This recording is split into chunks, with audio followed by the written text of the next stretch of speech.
দর্শক, আমরা রয়েছি শালিপুর চরে, যেটি হরিরামপুর ইউনিয়নের মধ্যে পড়েছে। পদ্মা নদী পাড়ি দিয়ে আমরা হরিরামপুর চরের মধ্যে দিয়ে চলছি। দেখছেন যে এখানকার বাহন কিন্তু এই যে ঘোড়ার গাড়ি আর মোটর সাইকেল, তবে আপনি পায়ে হেঁটেও যেতে পারেন। তো চরের মানুষের জীবন ও জীবিকা সম্পর্কে আজকে যেমন ধারণা দিতে চাই, তেমনি দেখাতে চাই যে এখানকার মানুষ আসলে কতটা সংগ্রামী বা পরিশ্রমী, সেটি দেখাতে চাই। এই চরের যে বালুময় বুক, সেই বালুর বুকের মধ্যে থেকে এখানকার মানুষ কিন্তু ফসল ফলায়। যদি দেখেন যেমন ভুট্টা উৎপাদন হয় এখানে। সাথে যদি দেখেন যে গরু, ছাগল বা মহিষের কিন্তু এখানে পালন করে এখানকার মানুষ, এবং মাংস উৎপাদনের ক্ষেত্রে কিন্তু এখানে বেশ একটি ভূমিকা রয়েছে। একই সাথে চরগুলোতে কিন্তু দুধ উৎপাদন হয়ে থাকে। এবং আমরা দেখছি যে একটি ঘোড়ার গাড়িতে করে মালামাল পরিবহন করা হচ্ছে, সেটিও দেখতে পাচ্ছি।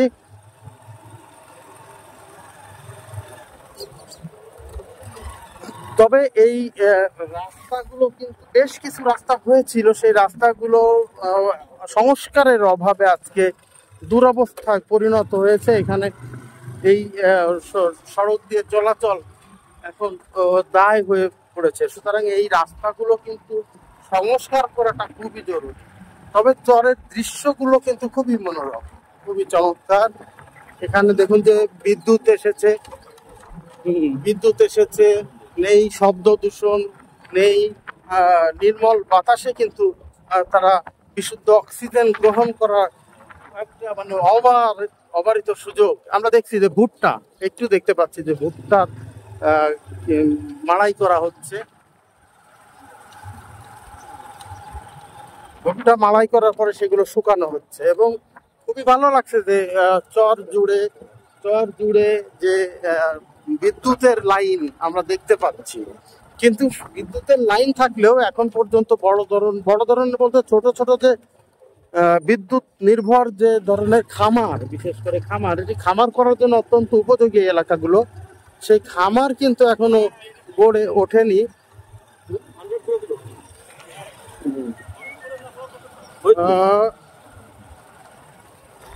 আমরা দেখছি যে এখানে কিন্তু বেশ পশুপালনের এবং বাড়িগুলো কিন্তু বেশ ফাঁকা, বেশ চরের মধ্যে জায়গায় গড়ে উঠতে পারি। হ্যাঁ, তো আমরা শহরে অথবা মানে কুরবানির সময় এইসব চরে লালন পালন হওয়া পশুই কিন্তু সরবরাহ করা হয়েছে। আমরা দেখছি ভুট্টার বিশাল বিস্তীর্ণ ক্ষেত, মানে দুই পাশে যেদিকে তাকাবেন সেদিকেই অনেক ক্ষেত রয়েছে ভুট্টার। এটি আগেই বলেছি, আবারও বলছি যে এটি চর শালিপুর এলাকা। তো চর শালিপুর, এখন আমরা যেটি দেখেছি যে গমের বিকল্প হিসেবে ভুট্টার কিন্তু ব্যাপক ব্যবহার হচ্ছে, চাহিদাও দিন বাড়ছে। এই চাহিদা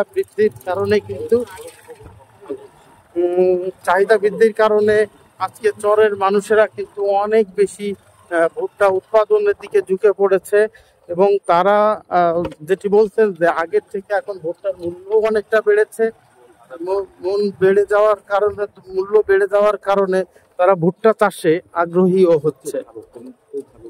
তবে এই যে সড়ক পরিস্থিতি, এই সড়কে আসলে চলাচল করার বেশ অ্যামাজিং বলা যায়। হ্যাঁ, তবে এখানকার যে চালক যারা, তারা কিন্তু খুবই সুদক্ষ চালক না হলে আসলে এই ধরনের রাস্তায় আমরা দেখছি বালুময় রাস্তা, তার মধ্যে দিয়ে বীরের মতো মোটর সাইকেল চালিয়ে যাচ্ছে।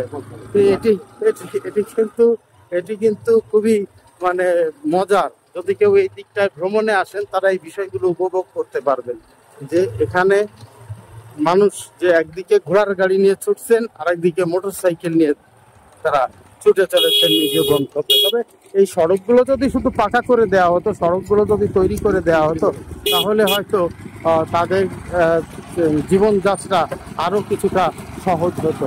আমরা দেখছি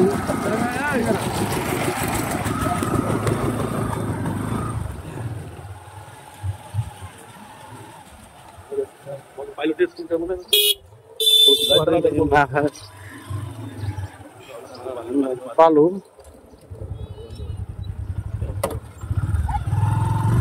আমরা কিছু ভেড়াও দেখতে পাচ্ছি চরে, কিন্তু ভেড়ার লালন পালন করা হয়ে থাকে।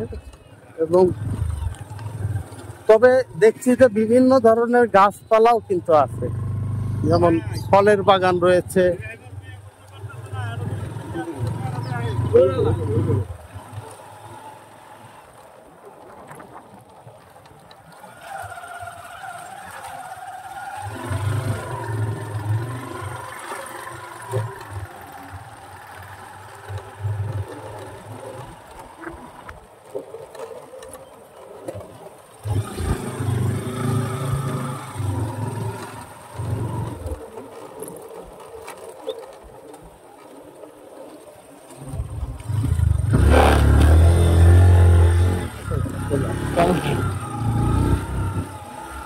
যেটা আগেই বলেছিলাম যে এখানে মোটরসাইকেল চালানো কিন্তু খুবই কঠিন।